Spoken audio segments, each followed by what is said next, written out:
when the nation begins to see the handwriting on the wall, when judgment becomes so evident in this nation, they're not going to be turning to prosperity preachers.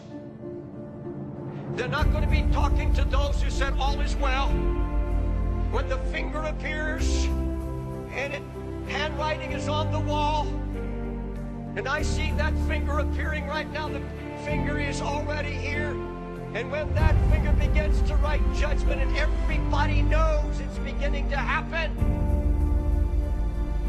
there had better be some Daniels around who can read the times. There had better be some praying people, not only in the pulpit but in the pew, who know what God is doing, who are not afraid, who have the answer. Because everybody's going to be like Nebuchadnezzar. They're going to have doubts. They're going to have fears. There will be churches all over the United States and around the world when people get upright in the middle of the service. I'll tell you, how many skits do you think they're going to be when the handwriting comes? How many jokesters in the pulpit? How much straw is going to be preached and given and fed to the people? When the people are losing everything they have, many are going to be losing their houses and their lands and their possessions.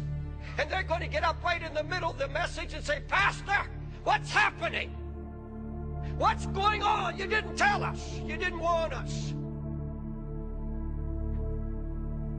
Oh, I get tired of warning, yes. I get tired of the word doomsday preacher. I get weary of it, yes, in my flesh.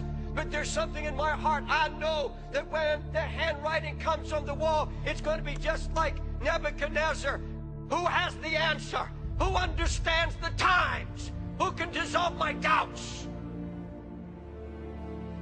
We had better be there. We had better be men and women of God on our knees. He turned to his astrologer and said, you're stalling. You don't have the answer. And I see that stalling in the pulpit today because men have lost touch with God.